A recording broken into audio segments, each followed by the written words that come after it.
蒋诗言。我们认识都快15年了，我一直觉得我们是在这个世界上最了解对方的人，我们也是对方无可替代的朋友。我之前吧，我不希望有任何事情影响到我们的感情，无论这个世界怎么变，我们都不要变。但是我现在觉得，现在这个变化真的挺好的。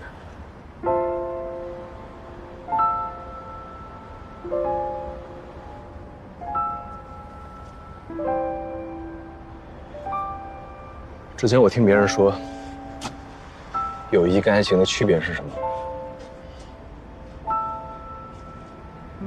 爱情里会有占有，会拿不起放不下，忐忑、权衡，被胆小犹疑，却又舍不得放手。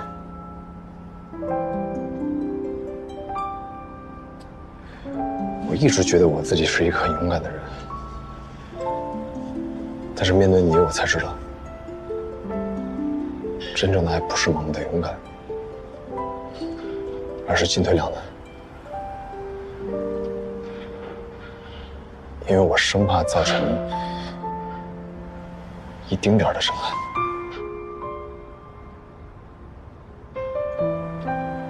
所以我才迟迟开不了口。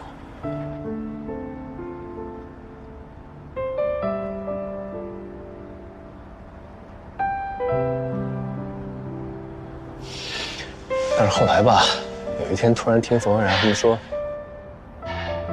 你有一天会跟别人结婚生孩子，那一刻我就突然特别的害怕，我就害怕，我特别害怕有一天我们俩会因为别人而彻底永远的失去联系。我光是想象这一天我都觉得难以接受。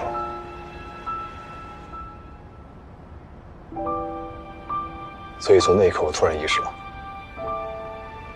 我对你绝不仅仅只是友谊，我不想你只是养狗。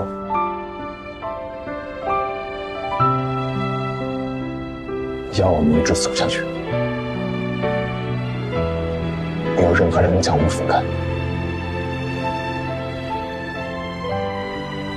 其实我也不敢想象，有一天我们会在彼此的世界里渐行渐远。所以我真的想跟你一直走下去。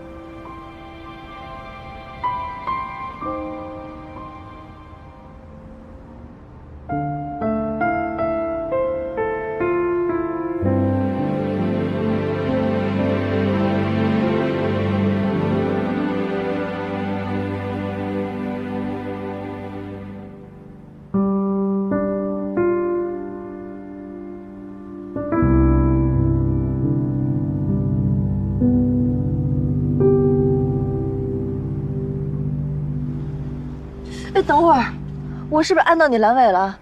哦，不对，你没有阑尾了，对不起。主要注意术后排气啊，这个排气的第2天才能够开始进食。进食的头2天只能吃一些流食和清淡类的食物，什么油腻的呀，然后难以消化的，包括骨头汤都不能吃啊。少说话，让他多翻翻身，这样有助于他排气的状态。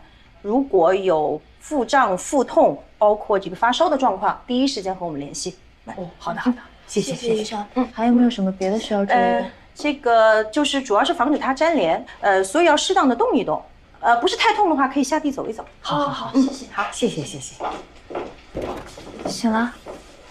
哎，婶儿，哥怎么样？没事啊，你们来了。怎么样了你啊？就是一个小的微创手术。这怎么突然之间怎么还犯病了呢？哎，不知道他昨天吃了什么，突然说就倒在那个滑板公园了。哎呦我天！还好糖糖在。你看吧，平时我就说要找个伴儿，找个伴儿，嘴硬的要命。现在知道孤家寡人的滋味了吧？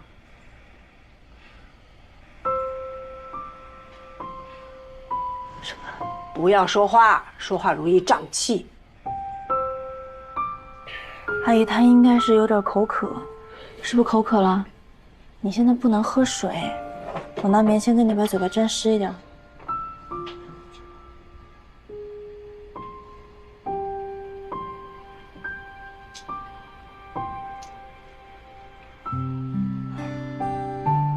还有哪里不舒服啊？是不是有点胸闷呢？我把窗户给你打开透透气啊。不是，顶灯晃眼睛嘛，太亮了。我给你把灯关了。那你倒说呀！你不说手术不能说话。你现在麻药还没有完全过，大概要3、4个小时之后。之后呢，能喝一点点米汤。你现在难不难受？难受。能不难受啊？不难受。到底难不难受啊？是不是觉得有点难受，但有没有那么难受？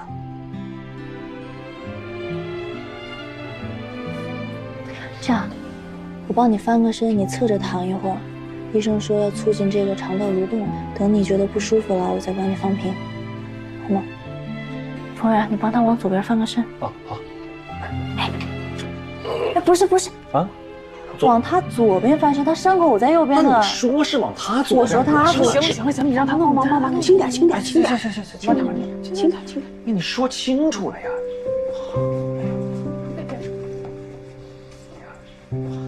叶阿姨，我刚刚去便利店买了一点湿巾、吸管、杯子什么的，您看还需要什么生活用品，还是说您回去收拾一趟？当然了，我今天晚上陪夜，我刚才问了，这儿的床啊、被子啊都有，我就回去拿点洗漱用品。好，那我在这陪着他，等您回来吧。你们呢？你们要陪着吗？小齐去哪儿了？小齐在幼儿园区呢，我帮着接他，没事儿。哎，对，老婆，你去把小齐先接着，然后你们赶紧回家睡觉。实在不行，一会儿我过来啊。我们俩一块去，我们一块走。那这样我们俩一块出去啊。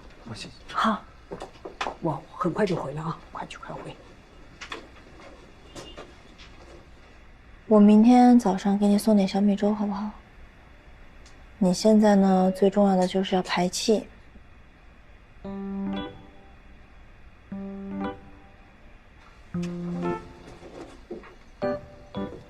我把手机呢放在你的旁边，你一旦放排气，你要是排气了，你就跟我说，你不要笑，你这一笑把伤口牵动了怎么办？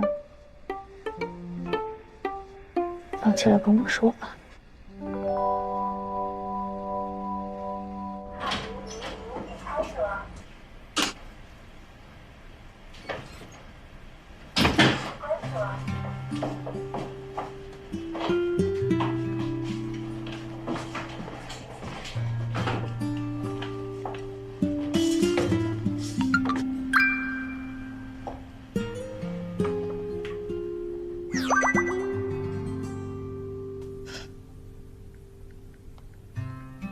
排气了。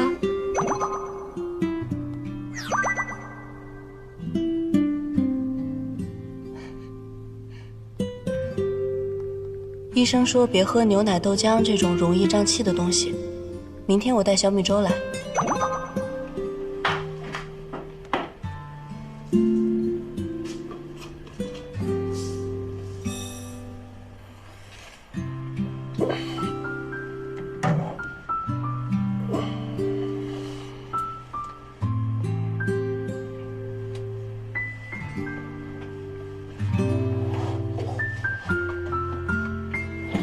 我的腰啊！你是不是睡不着？别说话，我已经睡着了。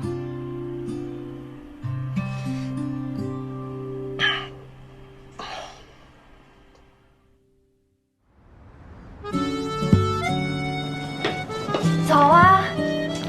哟，阿姨好，这么早早就来了。燕哥来了。对，我今天早上要开会，我想就早点过来给你们带点早饭。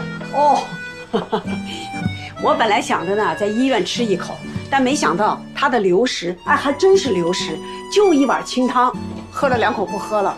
那正好，我给你们带了包子跟豆浆，你们赶紧垫一口。我还说这个医院的枕头肯定不舒服，给他带了个记忆枕，待会儿给他换上，还带了点这个电炖盅，带了些小米，待会儿给他炖点好消化。哎呦，糖糖这姑娘可真细心。阿姨，您昨儿没休息好啊？哎，别提了，医院那个陪护床硬的要命啊，腰酸背疼的。护士呢，1个小时要进来查房。哦，你说我睡了吧？睡了，但等于没睡啊。我本来就有神经衰弱，这不，接了个血压仪，还真血压高。哎呀，那赶紧吃口饭，垫一点东西。哦，好，你们弄一下，我把这个先还了。好，房人把那推过来。包子豆浆，吃一口。我现在一口也吃不进去，我就想吃我老婆做的鸡蛋饼。我啥时候能回家我都不知道。你哄老婆，你要有诚意呀！你就那么随便哄一哄，怎么可能？她又不是小孩儿。燕哥，咱们认识这么多年，我对她什么样你不清楚吗？啊，我什么叫没诚意呀？亚楠喜欢美式还是拿铁？拿铁，而且多加糖。她大学时候每一杯早晨的拿铁都是我给买的，你考我这个？她怀小琪的时候妊娠性高血糖，她早就戒糖了，她现在只喝美式。你还说你有诚意？哎呦，我平时工作忙的都这种记。哎，你在那说什么风凉话呀？哎，他最听的就是你的话，你帮我劝劝他吧。管不了，这事得看你自己。样哥，长这么大我没求过你一回，就这事儿你帮帮我行不行？你高中3年求样哥还求少了，卷子交不上来，求样哥别记你名字，计算机编程做不了，求样哥帮你做。蒋师爷，那医生缝合刀口的时候就应该把你嘴缝上。哎，虽然你只有1晚上没有讲话，但是你刚刚开口，我怎么感觉有好久都没有听到你声音了？可说呢，那阑尾大小也是个器官，摘了嘛，多少会影响点说话声音。你看我这一天天多忙，策划给我打电话呢。喂，我在医院呢。我本来想跟你熬紫米粥，但是一想紫米不好消化，又想给你熬大米粥，又觉得大米粥特别的单调没有味道，就加了点小米。你家怎么会有小米的？我昨天下班之后趁超市关门前去买的。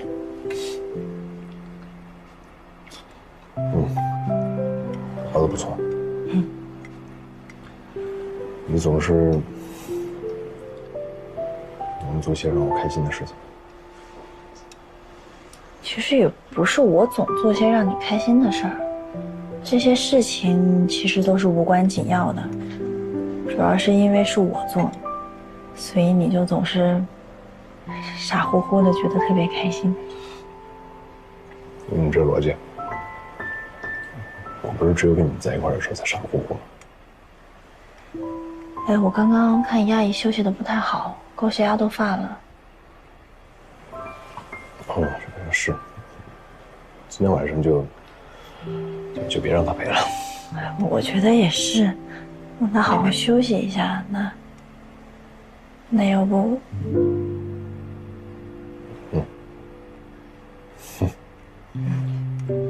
行。哎呀，好了，回来了。哎，亚姨，我看您昨天休息的不是很好，你今天回去好好休息休息，我陪他就行。对，妈，你休息吧。哎呦，太好了，我正好缓一缓，腰酸背疼。说什么呢？我在这就行，让阿姨回去休息。没事儿，我陪他吧。啊，你还得去上班，我在这看她就好了。我上班没事儿，最近任务不是很重，我就跟他们说我晚点到就行。哎呀，她就是割个阑尾，又不是别的病，你给请她假干嘛呀？不至于啊。再说了，亚楠现在不让我回家，我没地方去。我告诉你啊，这事儿你得给我摆平啊，要不然我只能在这陪她了。是这样的，因为你这个人平时你总是毛毛躁躁的，他现在刚做完手术，我照顾他吧能更细致一点。这就错了吧？你是女孩，我是男孩，他晚上起来上厕所起夜，我能帮他呀？你咋办？哎，对，糖糖，这个你不行啊。你看饿了吧？这个我来吃饭是不行。行，那吃饭了。哎，阿姨，你这有包子，你看吃哪个？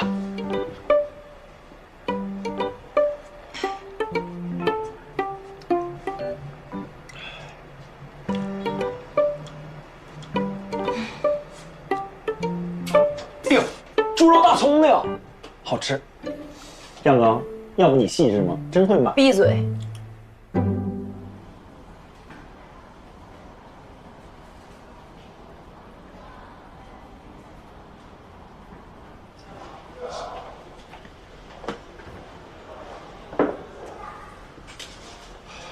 最近那个直播时间计划表出来了，我俩负责上午10点到下午2点的。对了，是妮娜最近没有直播吗？没有啊，她最近在米兰参加时装周，你没看网上都是她看秀照片啊。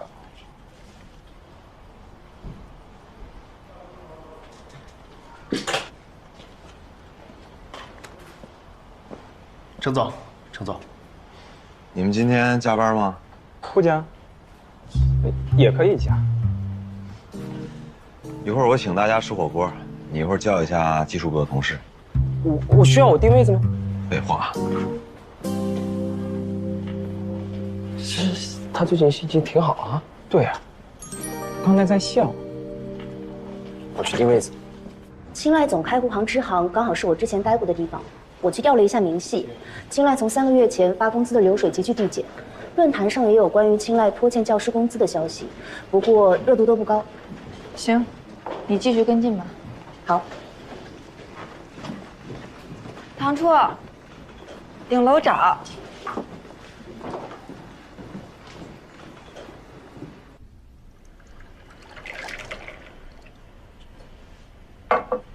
这次估值手的案子辛苦唐初了。谢谢周行，都是应该的。经侦那边对唐初的评价也很高。听说甘初已经出院了，这2天就会回来销假上班了。怎么样？最近忙吗？还行，都是些常规性事务。你们最近在忙什么案子？主要就是青睐易赔，还有一些其他的小微贷。青睐易赔还是很出名的，目前是西南地区最大的易赔机构，好像还有上市的打算。是的。昨天高副行长跟我们一起开会的时候提到了，对于一些优质贷方，是不是可以适当放宽一些要求，加快一下进度，也斟酌一下。明白，行长。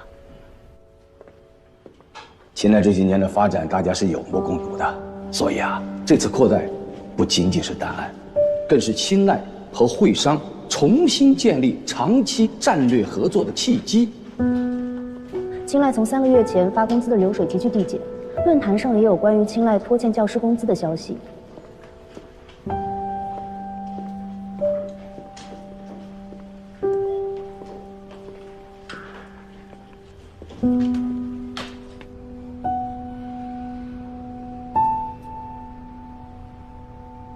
青睐易赔又在催进度了，其实放了应该也没事儿，毕竟领导的态度在那儿摆着呢。我想请2天假，他们要问你呢，你就说我这2天不在处理。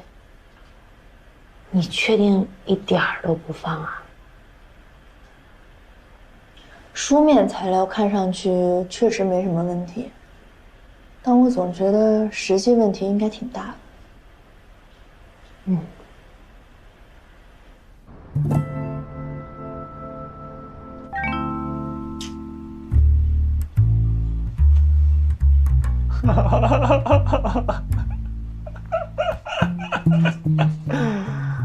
呦我的天啊！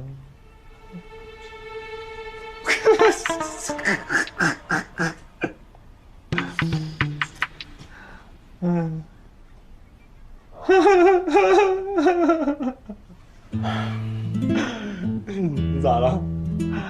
耳朵疼。啊？耳朵疼。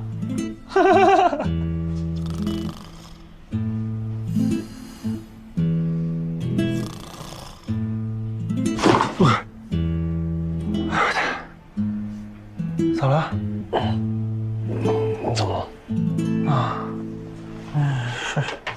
睡吧。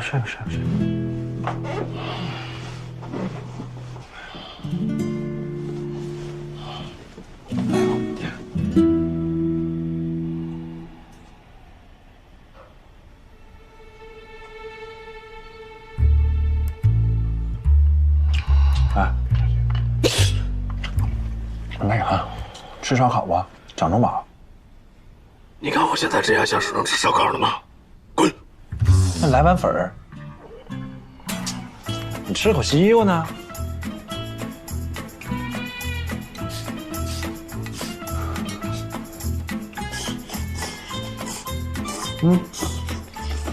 啊？你就非得在我这屋吃吗？不废话吗？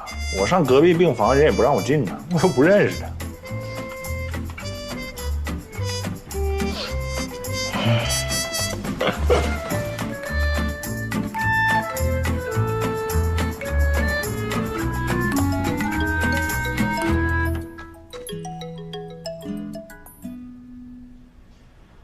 喂？说真的，你都不知道我这2天晚上经历了什么。什么？服务员晚上睡觉打呼噜磨牙就算了，他半夜跑到我床边问我吃不吃烧烤，那吓得我呀！啊，这还不算离谱，半夜4点，还点了个酸笋米线，还是螺蛳粉，我给忘了。哎，不重要，总之一直嗦粉嗦到天亮。天哪！你让他回去吧，今天我来陪你。真的呀？你真过来陪我？对啊，我请了3天的事假，加上周末，估计可以陪你到出院吧。哎，为什么有周末呢？哦，什么跟什么呀？那周6跟周日可以了吧？行，那等你过来。拜拜。嗯。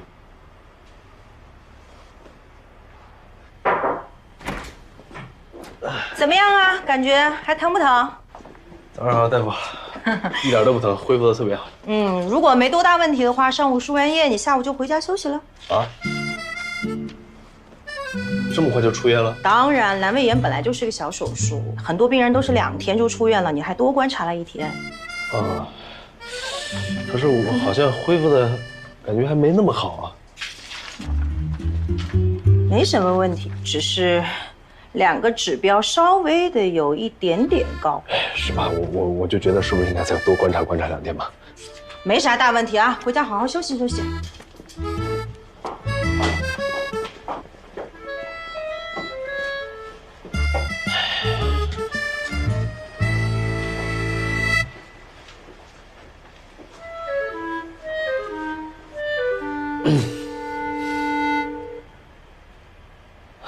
喂，杨哥，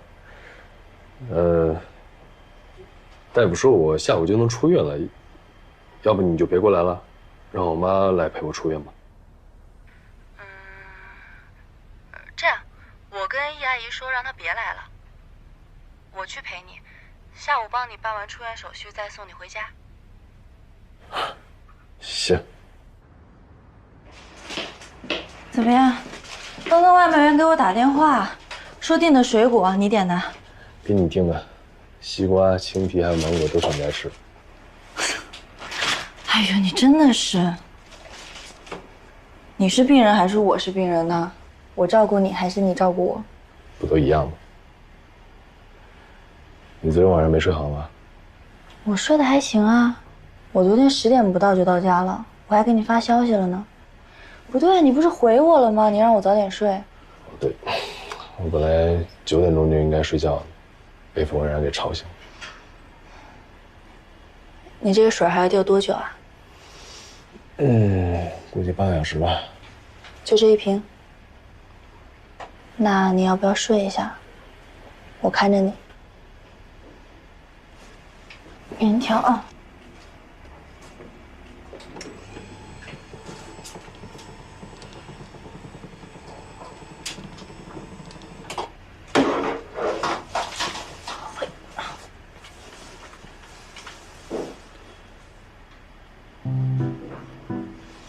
什么意思？你不会是要我哄你吧？反实验，你自从生病了之后，你特别像一个小朋友。那我给你唱首摇篮曲，再给你跳个舞，好不好？赶紧睡。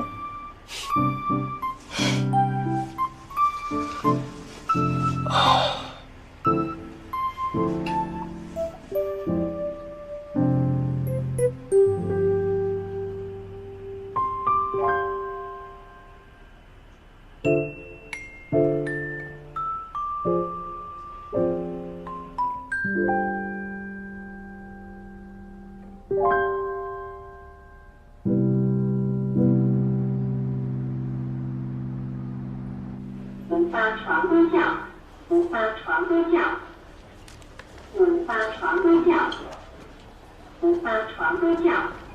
大概58床水够了，你去看一下吧。哦，好。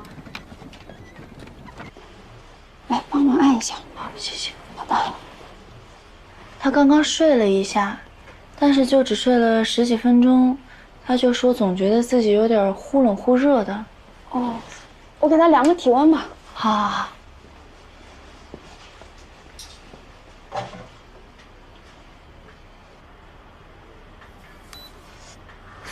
38度4，有点发烧了。发烧的话就不能出院了，我去跟医生说一下。他这有事儿吗？哎，术后发烧呢是很正常的现象，不过呢不用太担心，一会儿医生就来了。好，谢谢啊。哎，这也太好了。好什么呀？啊，我的意思是说，在医院多观察1天，也挺好的。一点都不好，都怪那个冯蔚然，就不应该让他过来陪你。都是因为这2天没有休息好呢。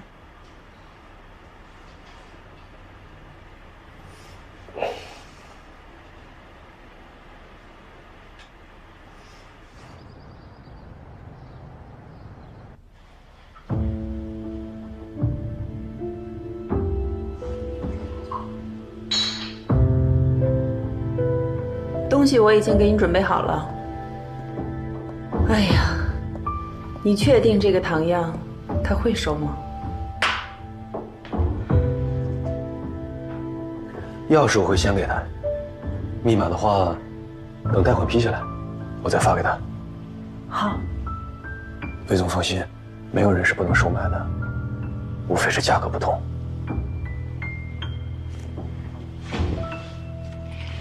我看你跟唐样岁数也差不多，又有学长学妹这层关系，是不是可以发展发展？发展要看缘分的。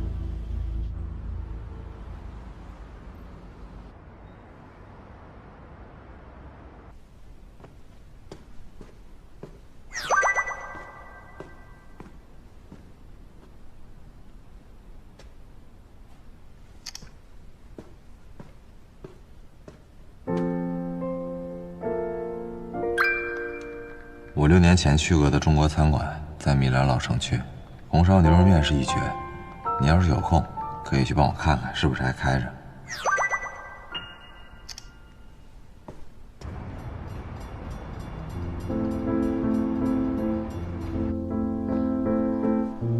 妮娜，我托朋友帮忙订了一家运河边上的法餐，你不是正好想去运河边上走走吗？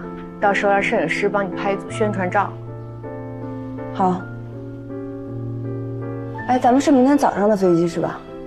啊，对，到了巴黎之后约了午餐，晚上还有一个品牌的 VIP 活动，行程是有点满的。5、6年前去过的中国餐馆，在米兰老城区，红烧牛肉面是一绝。你要是有空，可以去帮我看看，是不是还开着。芝兰小卤作为试点虽然还比较成功，但接下来的联名计划，我还是不想一次性推广那么多品牌。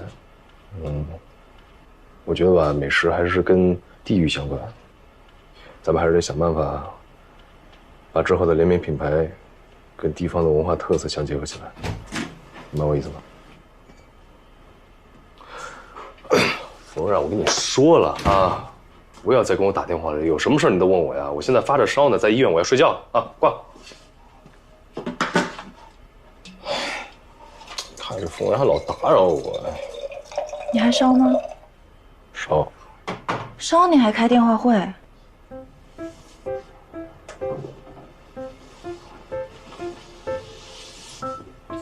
量一下。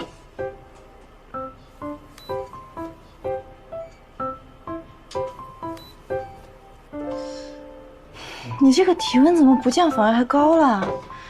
还没到吃药时间，你先喝点水。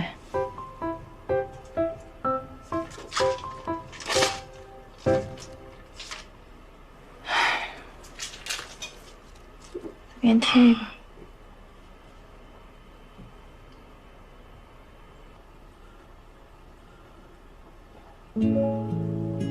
糖糖，嗯，你今天晚上不走了吧？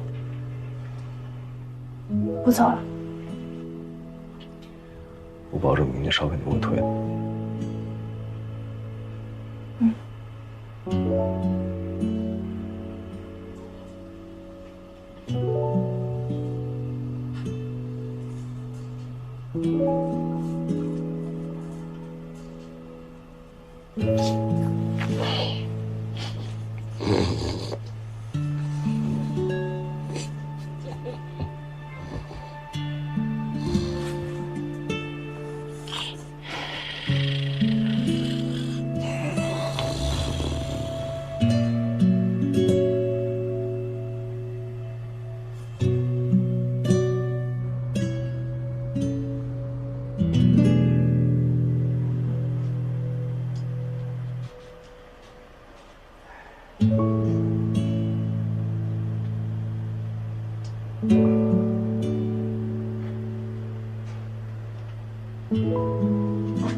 妮娜，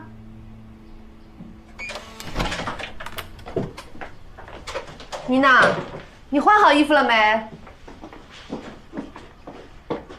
哎，新月姐，妮娜姐不在。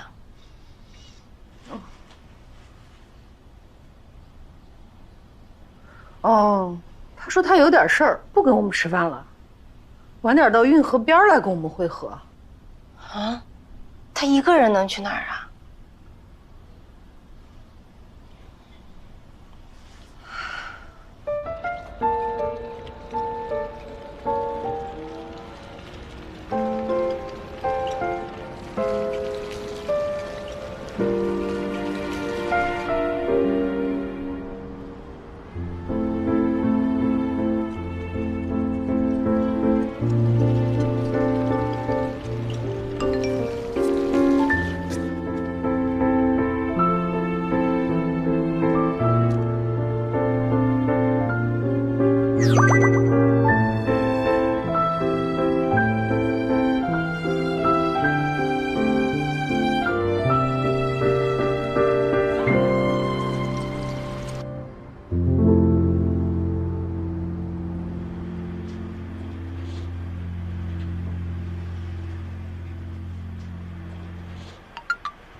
早安。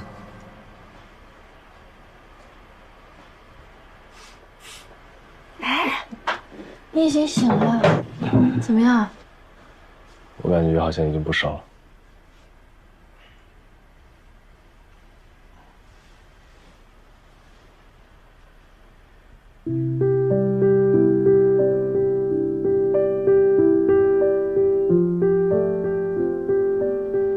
是不是不烧？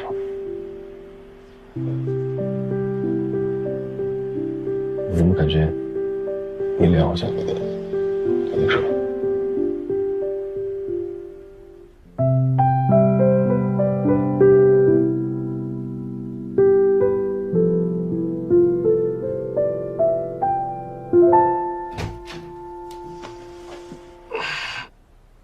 早上好啊！哎，阿姨，你来这么早早。哎呀，我熬了点菜粥，我就想着呢，医生查房前呢，让他把饭吃了。行，我先去洗漱。你们怎么样？休息的好吗？哎妈，我都没睡醒呢。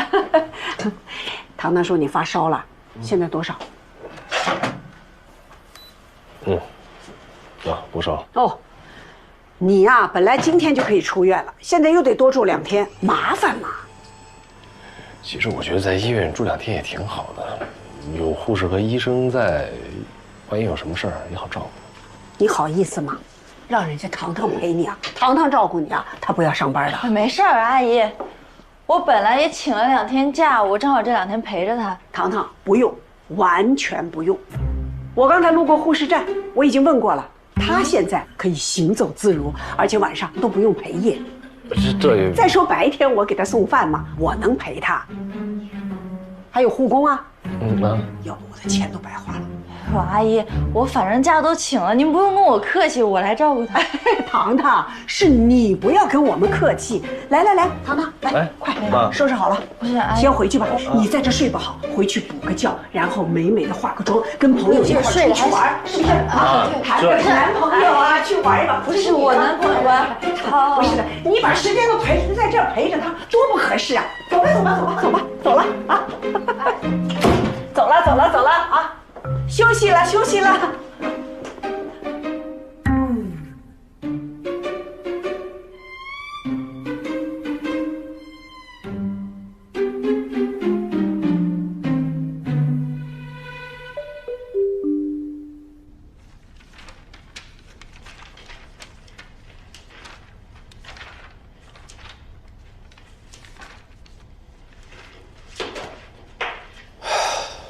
这份报告，贷前审查只有风险提示，但对风险发生的可能性和管理风险机制没有做出分析。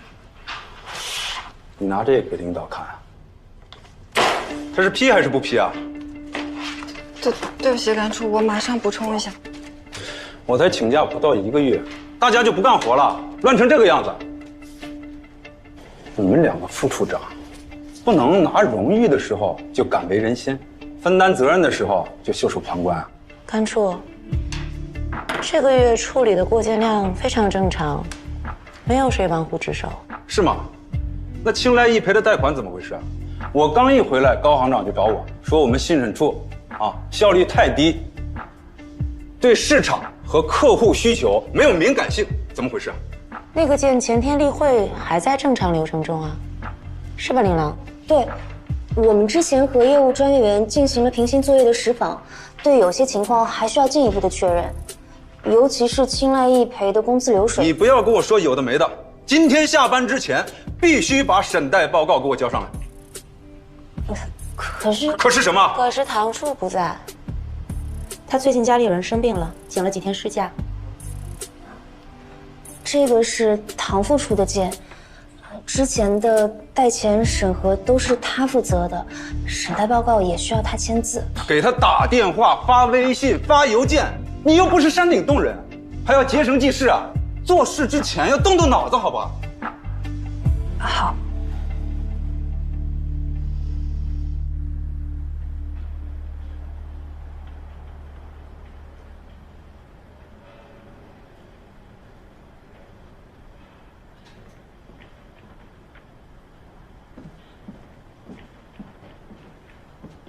无糖没事，谢谢。你这几天不让冯蔚然回家，我感觉你自己也不好受吧？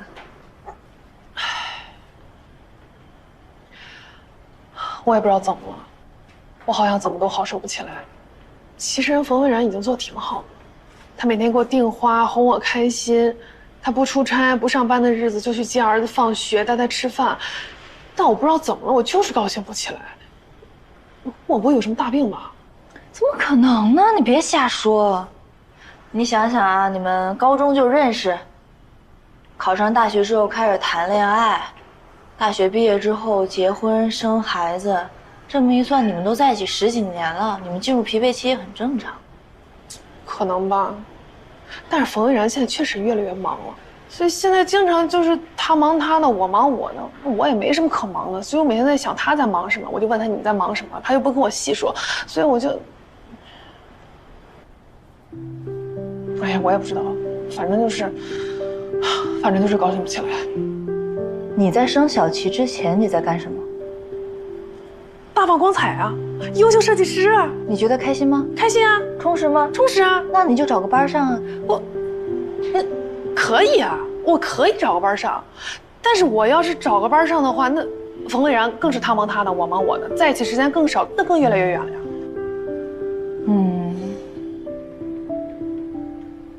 所以你现在是觉得你跟冯蔚然之间越来越不同频了，所以房子的事儿其实就只是一个导火索。哎，对，你得去想这个事情背后的问题，好像不是一束花或者一顿烛光晚餐能解决的。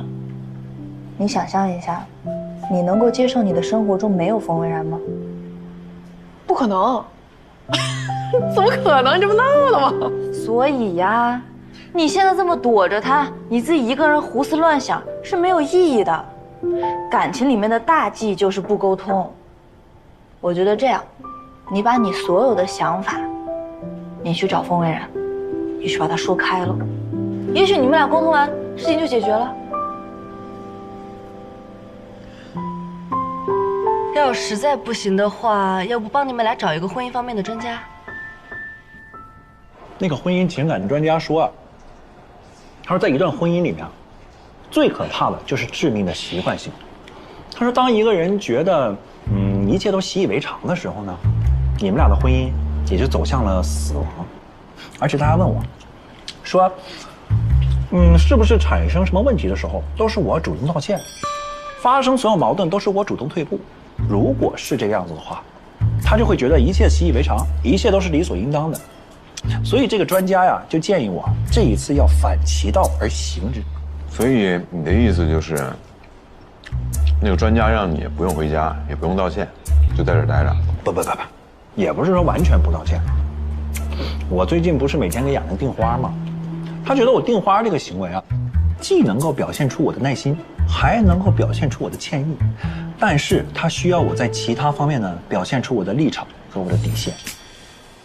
你确定那专家跟你没仇是吧？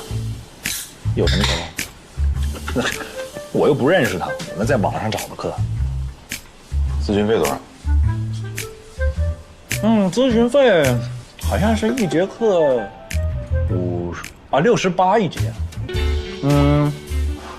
买5节呢打完折300，我就买了一节课。我听了一下，我感觉他说的有一些东西还是挺有道理的。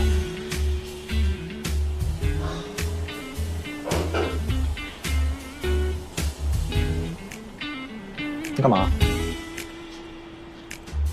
祝你幸福。谢谢。哎，换一个。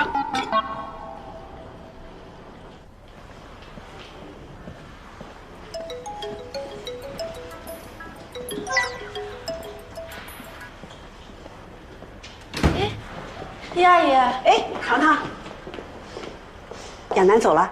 对，他说他去接小琪，你也要回去了吗？蒋世妍非要让我回去，说晚了要堵车。那个鸡蛋羹，一会儿你给他热一下。好，放心吧。哦，对了，我刚刚问过医生了，说他明天就能出院了。是的，走了啊。好。哦，房间里有个客人，你应该认识。走了。阿姨再见。再见。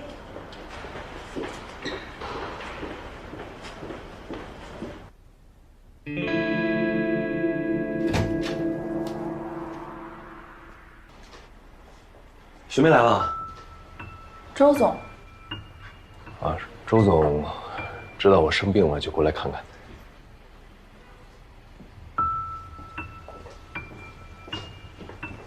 周总平时那么忙，还过来探病，真是麻烦你了啊。这有什么好麻烦的？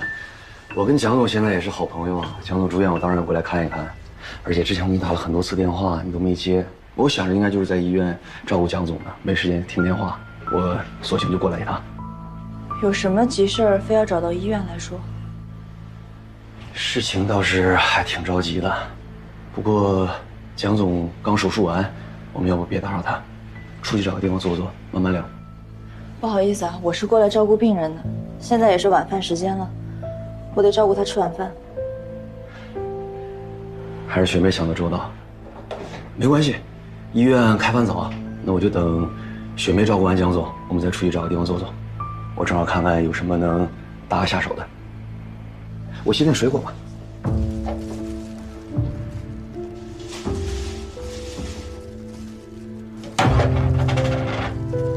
我帮你把鸡蛋羹热一下。没事，那个有人护工过来会跟我送饭，我让他来热吧。不用担心我，去让他难受。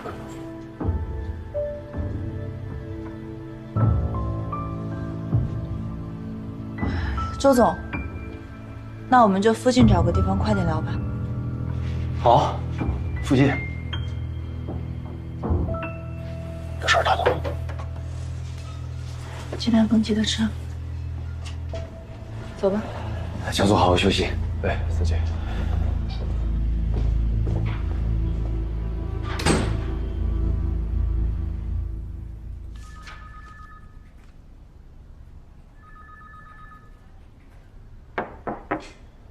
进。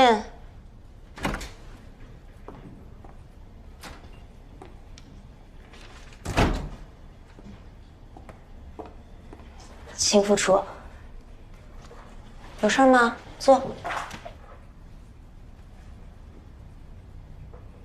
唐副处电话也没接，微信也没回，那个报告甘处又在催。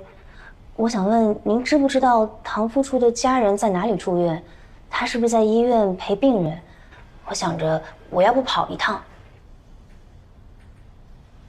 宁郎啊，哎，唐副处来咱们这儿有半年了吧？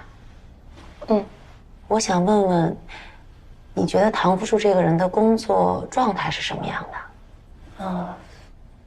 他很认真，专业能力也很强，遇到事情也不推责。那么这样的唐副处有没有可能请了假，但是什么都不交代？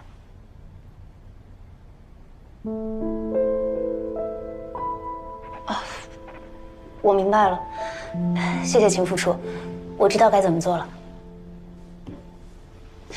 林郎，哎，你们这个件平行操作下来，是不是有很多问题？是，感觉还贷风险很大。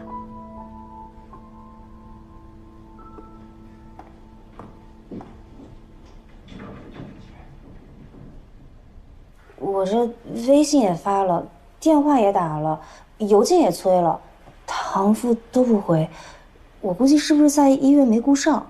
他这是什么工作态度啊？这么不负责任的？甘处，这唐副不签字，这审贷报告今天肯定是交不了了。你拿来，我来签。来，甘处，现在咱们都是一键走终身的，您确定您签？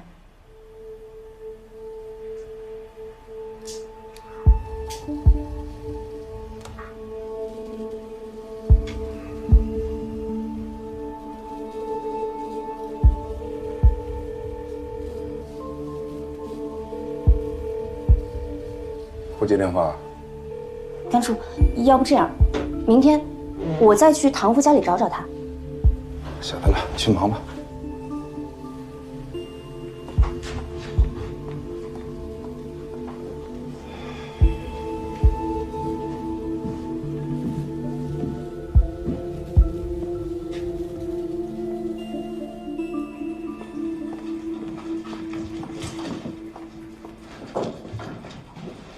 林郎，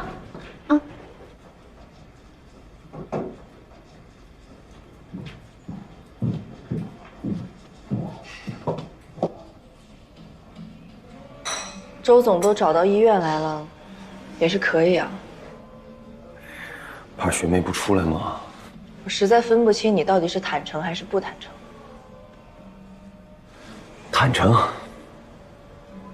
今天请你出来，就是想坦诚地跟你聊聊我的想法，还有提议。我以为你已经知道我是什么样的人了。明白。你看啊，我在九江投资，但是九江集团的核心业务还是九江地产。临江城的商圈已经启动了，它一旦启动，势必带动周围的产业发展。现在那片不毛之地摇身一变，就能成为新的城市商务区。开发贷是正常业务，对银行和开发商来说都是百利而无一害。开发商要资金，银行要业绩，不需要学长你这么一而再再而三的私下找我。但是纯开发贷限制太多了嘛，所以我们想分成几块，通过别的口子把政策优惠的贷款批下来，所以还是得请唐初帮帮民营企业。我们想要批的贷款金额是临江城估值的70%，差不多在20到25亿之间。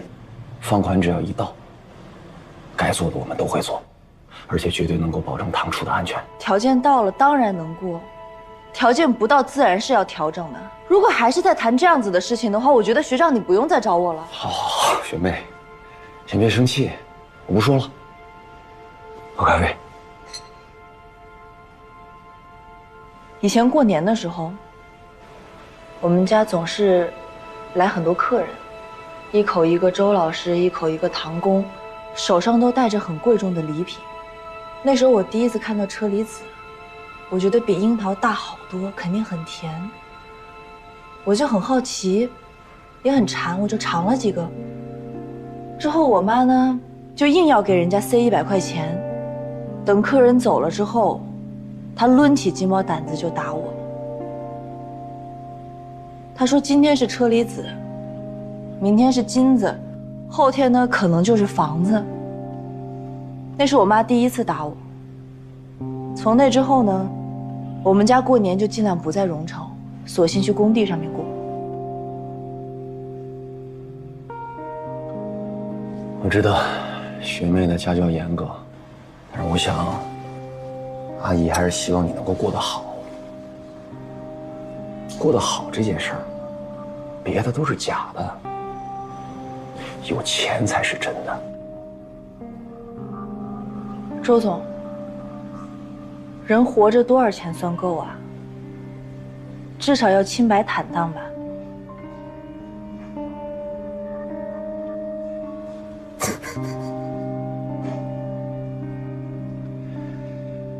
清白坦荡，我能看出来你是真这么想，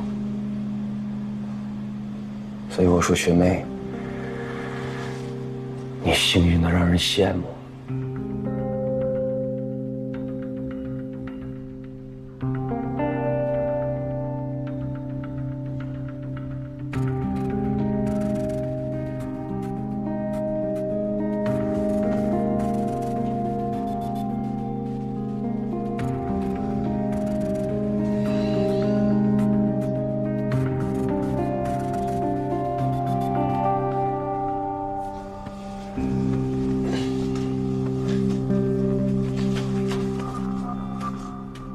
我说件事给学妹听吧，可能这件事儿你都没听过。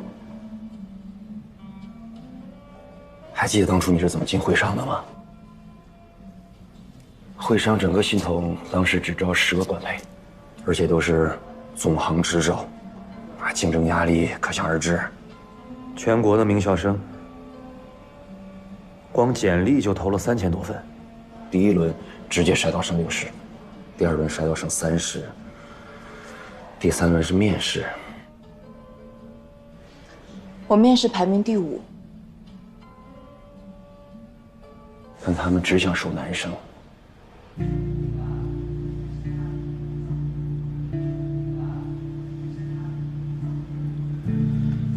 管培岗可不是普通岗，一圈下来之后，基本上都会朝分行的顶楼或者总行走。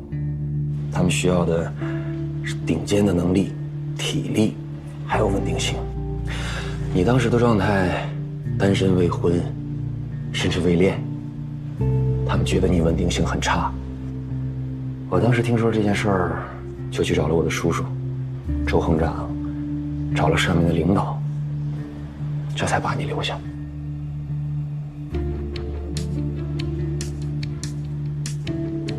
不知道唐初发现没有，你除了是会商最年轻的管培，还是唯一一个女管培，因为他们本来就没想招女生。学妹，这算不算是清白坦荡？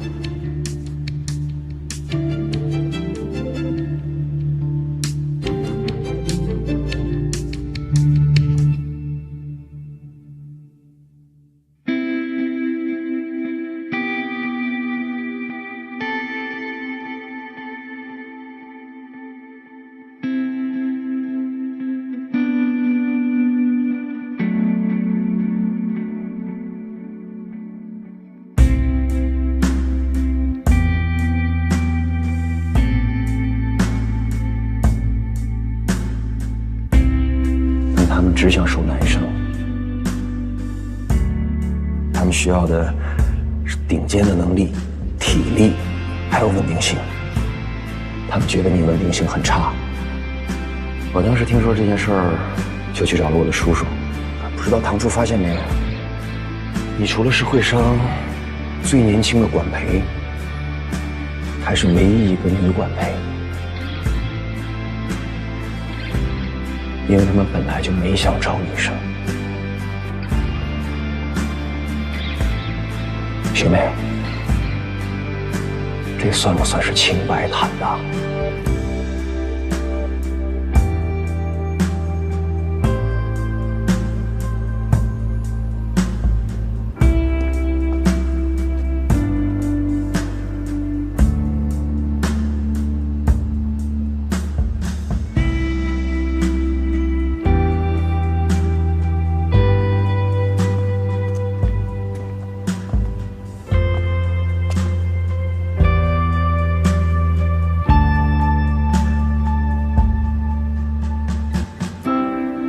你怎么出来了呀？我正好要来找你。我等了半天，看你没回来，护士正好也让我出来走走，我就先过来等你。那你这伤口怎么办？放心吧，伤口没事儿。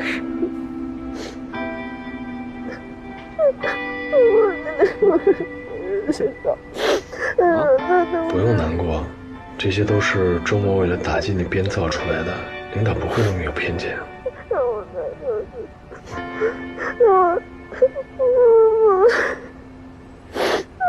没有他的样子。没事没事，你听我说，会上不是他周自省的，更不是他周末的。与其说是他们之前的推荐起了作用，倒不如说领导在最终权衡之下，觉得你能够为会商创造的价值，远远大于男女之别。你仔细想想啊，当时又不只是会商一家给了你 offer， 有多少个大企业给你伸出了橄榄枝来着？4家还是5家？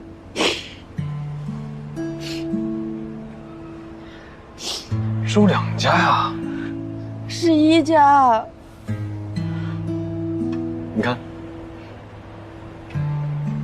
所以说是你选择了会商，而并非会商选择了你。你如果不行的话，那为什么上面一路提拔你？你要是不行的话，他们为什么会把张志兰这个小微普惠件放在系统的首页？会商选择你是最明智的决定。只要是一个智商正常的人，都会觉得你优秀，都会欣赏你。周末你管他干什么呀？他无非就是被你说的恼羞成怒了，故意找了个事情来打压你的自信心。他那种内心黑的人，看什么东西都是黑的。不要听他的，知道吗？你就是全宇宙最强大、最傲娇的样哥。听他那些风言风语，你要是被他气到，算我讲实言数，好吗？你不是被他气到过吗？这你不知道。不然呢？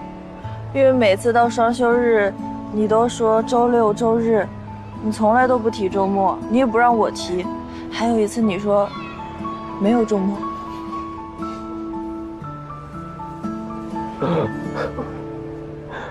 算我输了，好吧？没事，消消气。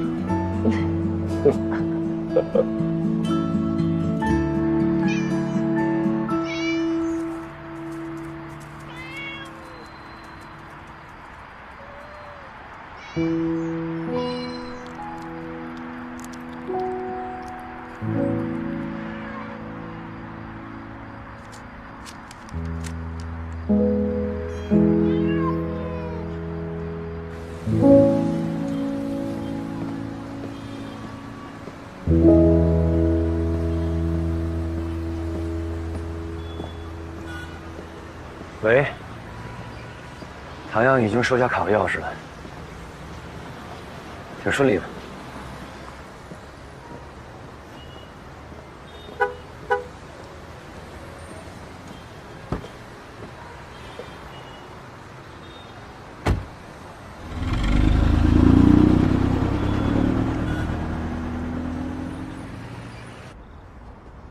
哎呀，你幼不幼稚啊？你这样伤口没问题吗？没问题，医生说了，就这么溜溜达达的，对恢复有帮助。人家说的溜达是让你在病房里溜达吧，没让你出来吧？哎，说真的，我刚才估算了一下，就我现在这种状况，如果跟他打架的话，赢的概率有多少？不行啊！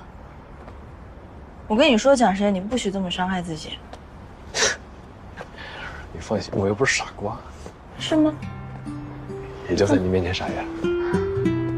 你想不想去小花园里坐一下？好啊，病房里的味儿实在是太难闻了，吸吸新鲜的空气也挺好。那个，蒋总能不能松一下？我拿一下手机。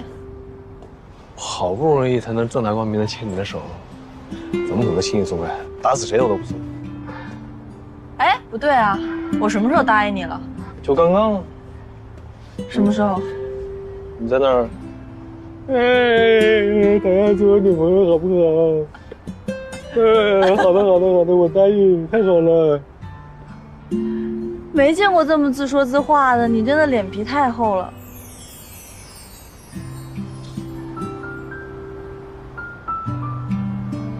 哦，头发乱了，我脸皮还厚啊。我要是脸皮再厚一点，说不好。什么？冯元吉都有一个异性的兄弟。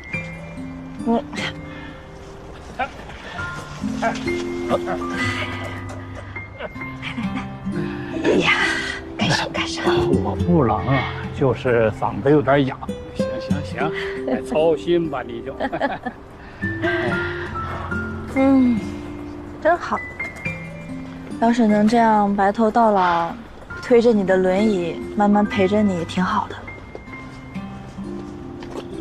我年轻的时候多积点德，到老的时候许一个双腿健在、健步如飞的愿望，过分吗？不过分，可以有。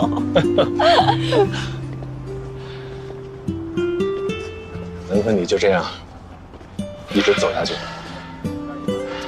是我觉得最美好的事情。我们要不要坐一会儿？好啊。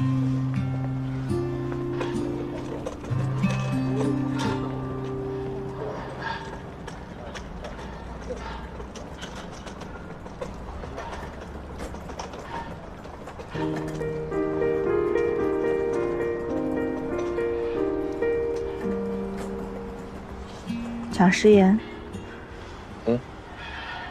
我们认识都快15年了，我一直觉得我们是在这个世界上最了解对方的人，我们也是对方无可替代的朋友。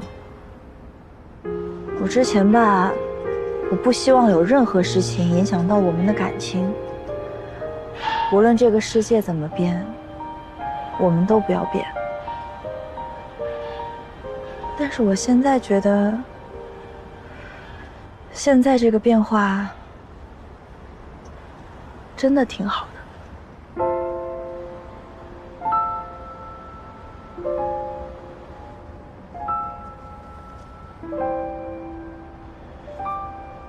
之前我听别人说，友谊跟爱情的区别是什么？爱情里会有占有，会拿不起放不下，忐忑、权衡，为胆小犹疑，却又舍不得放手。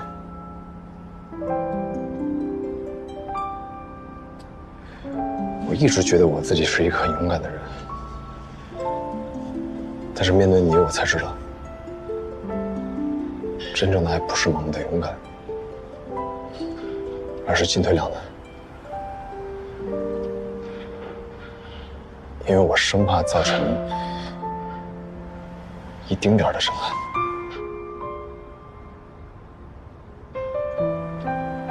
所以我才迟迟开不了口。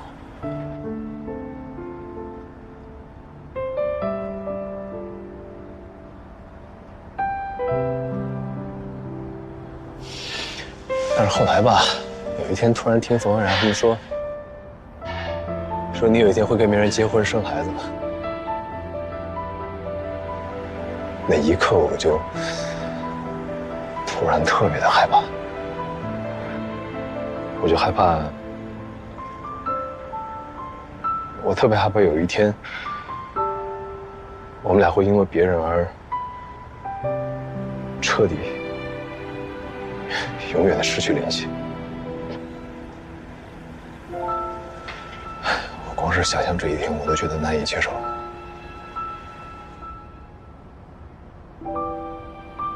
所以从那一刻，我突然意识到，我对你绝不仅仅只是友谊，我不想你只是杨哥，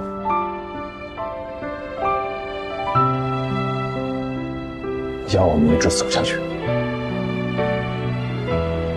没有任何人能将我们分开。其实，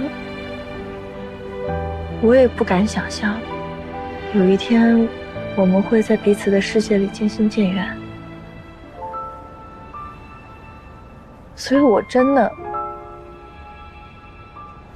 想跟你一直走下去。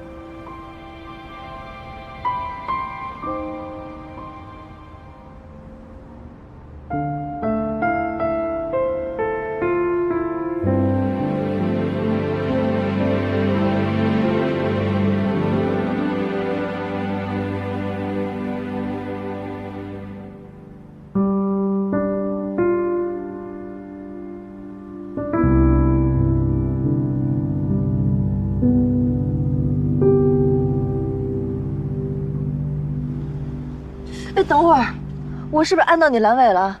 哦，不对，你没有阑尾了，对不起。你没事吧？你，哎呀，我就知道，我刚刚肯定碰到。不是，我阑尾不疼，我笑得疼。你没有阑尾，你怎么会疼？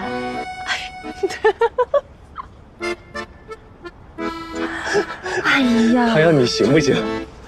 啊，你行不行？咱们俩能不能就是正经的表个白，然后深情凝望，然后就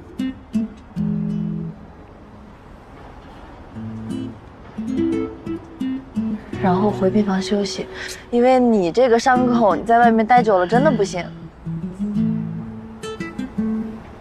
今天你算特殊情况吧，所以我欠你一个，行吗？我一个男的，我有什么特殊情况？不是，我真不行。你上次都欠我一次了。不可能，过年那次是因为我看到有人，我才把你推开的。那人哪儿呢？哪有人？真的有人，就是有一个黑影，嗖一下这么过去了，我就觉得很紧张，我才把你推开的。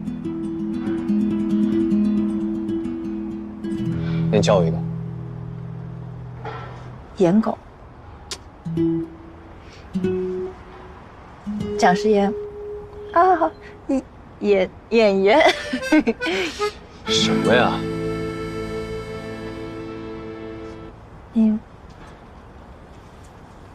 你想听什么吗？你知道。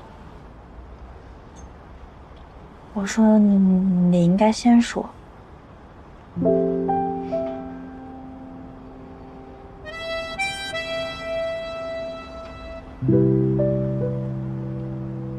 女朋友。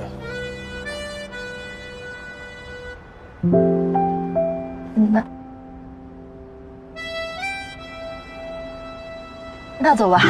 哎，哎呀，你还没说呢，你跟我说，快。你刚刚不都说过了吗？我还说什么？我要听，我要听。那你说给我听。来吧。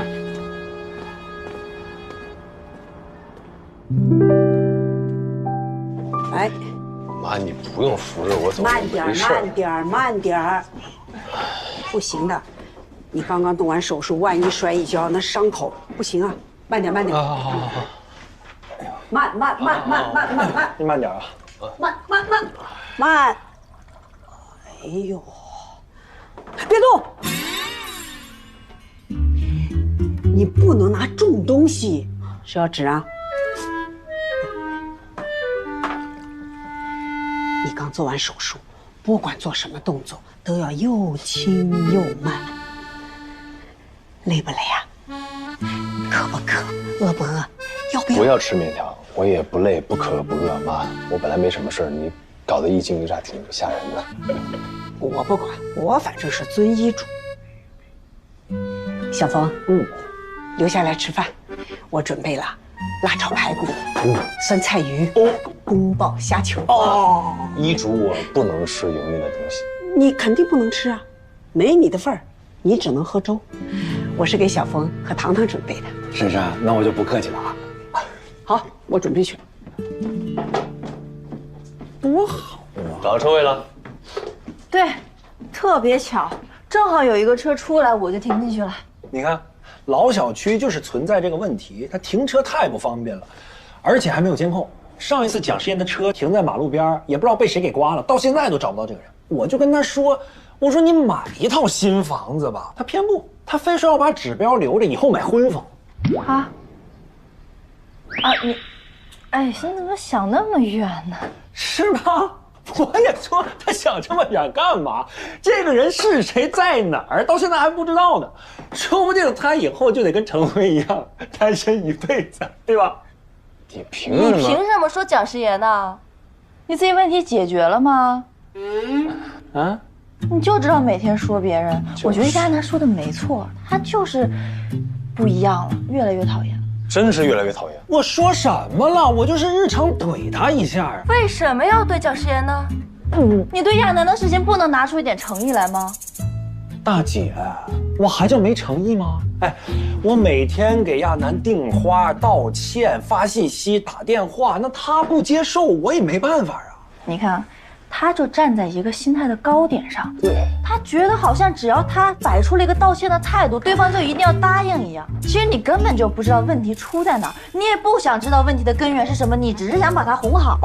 我要是蒋亚楠，我也生气，因为你根本没有想着要解决问题，你只是想要解决蒋亚楠的情绪。没错。等会儿，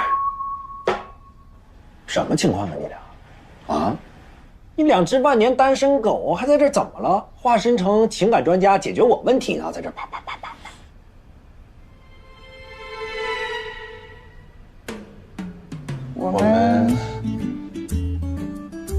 我们这不是担心你跟亚楠吗？我们想解决你们的问题。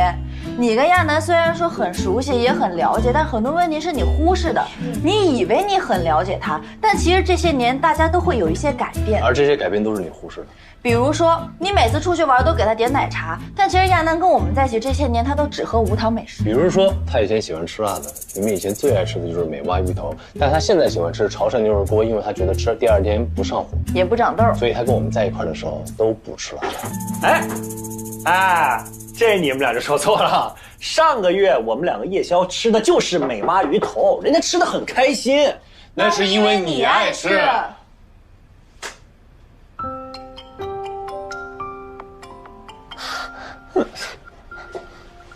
我老婆给我来电话了，接呀，你赶紧去。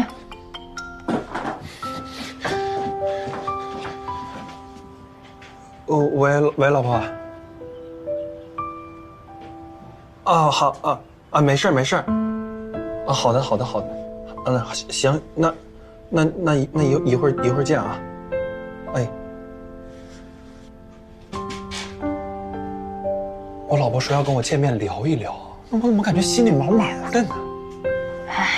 其实亚楠跟我聊过，他生气的点呢，不单是因为你没有经过他同意要卖房子，你们俩究竟是什么问题呢？我觉得你需要自己想一想，琢磨琢磨。我知道了，那我去找他去了。那个，你帮我跟婶婶说一下，我不在这吃了啊。啊，快走。快去。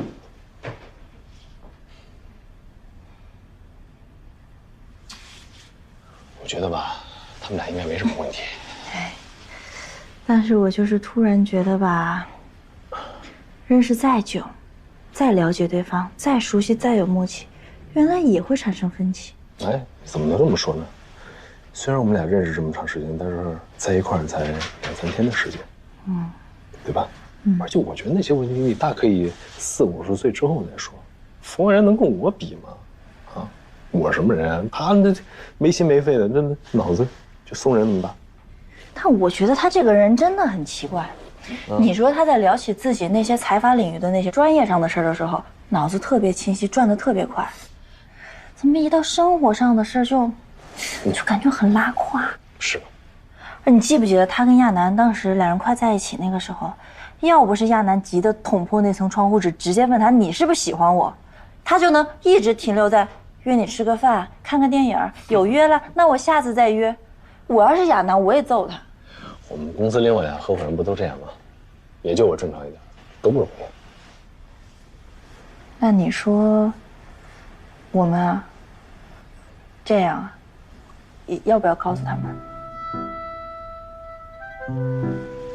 我们这样是哪样？你说说。这样就是。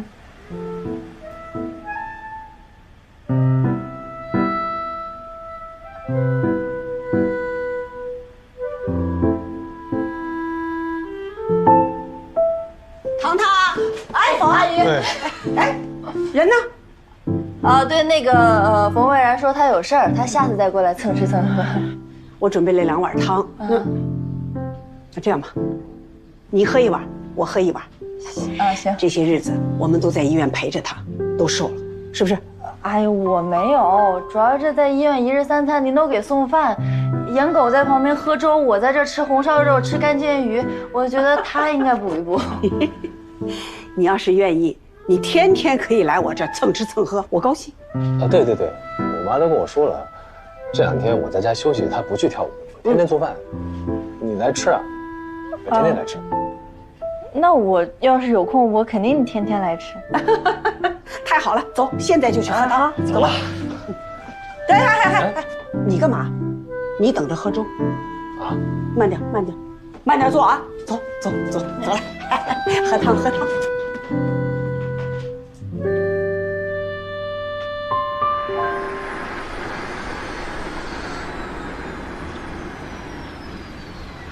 好的，没事，回头找我就行。行。哎，来了，那个阿姨给您介绍一下啊，这是我老公，冯蔚然。哦，小冯啊，哎，你好，小冯。这是陈阿姨，小林的妈妈。是。哎，你们结婚的时候，小林给我看过你们的照片，真好。要不你们忙，我先走了。哦，没事。你们忙，没事，我先回去了。行，那阿姨回头你有什么你再问我。行，好嘞。那到时候我再麻烦你啊。没事。那我先走了。再见啊。好，哎，再见。再见。拜拜。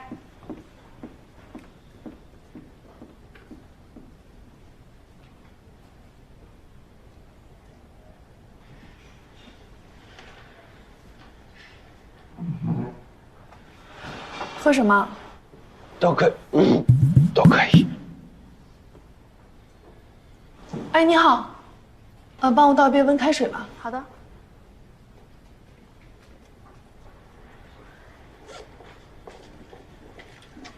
谢谢。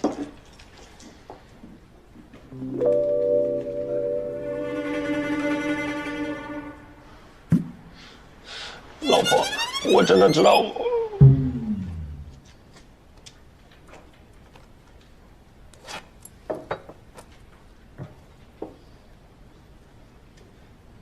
老婆，我真的知道我错了。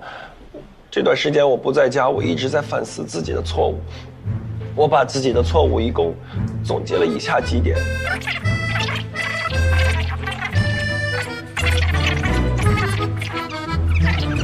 可是你做成这样已经很好了，真的不够好，老婆，你千万不要我。我怎么可能不要你啊，老婆？我特别怕你跟我离婚。怎么可能？你在说什么呀？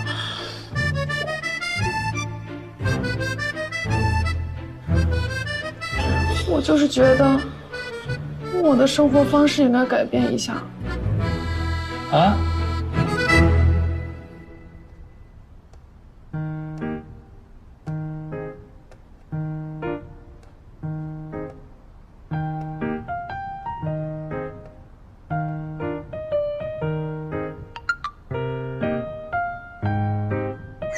男朋友要睡觉了，女朋友也要早点睡，晚安。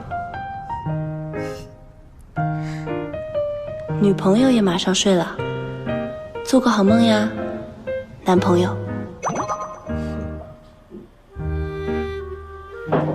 蒋师爷，我进来了。来进。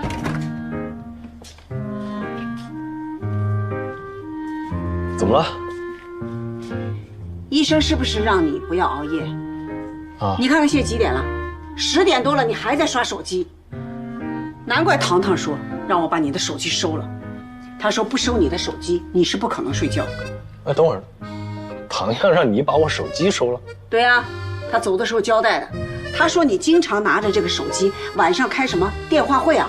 他让我盯着你。你看看，果然被糖糖说中了。你把手机给我，我没开电话会。手机没收，明天再给你。哎，你手机给我。哎，妈。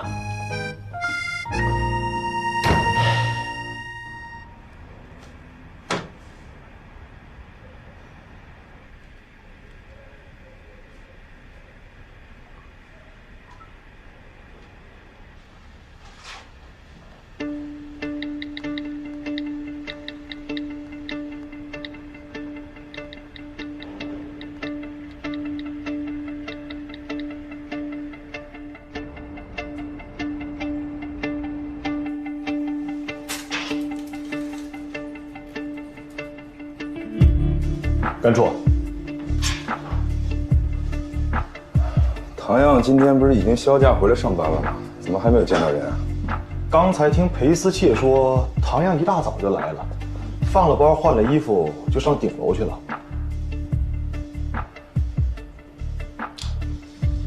这个高副行长今天有没有找过我啊？没有，我问了林秘书，他说高副行和周行在开会。在开会呀！蒋师爷，菜买回来了。哎呦妈，你这怎么买菜买这么长时间啊？你快点烧中午饭吧，来不及了。啊，这个冯蔚然他们是来吃晚饭的，现在中午都没到，你急什么？不是你说的糖糖每天中午吃外卖不太好吗？你要烧午饭给他吃呀？我想一会儿给他闪送过去呢。我说过吗？啊，是啊，你说过。你好，闪送是吗？啊，对，去先吧。5395。5395是吧？对，好，谢谢啊，谢谢。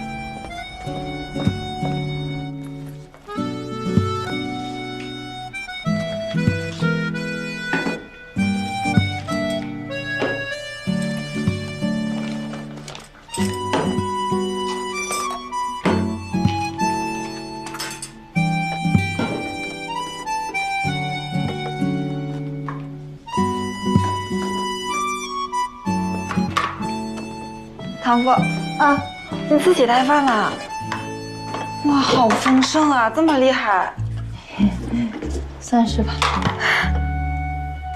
那糖果你慢吃，我先走了。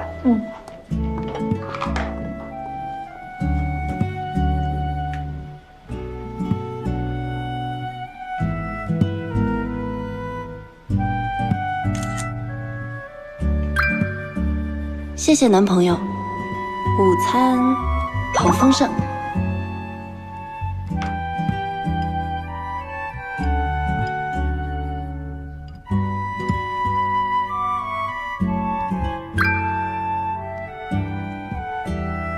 女朋友喜欢就好。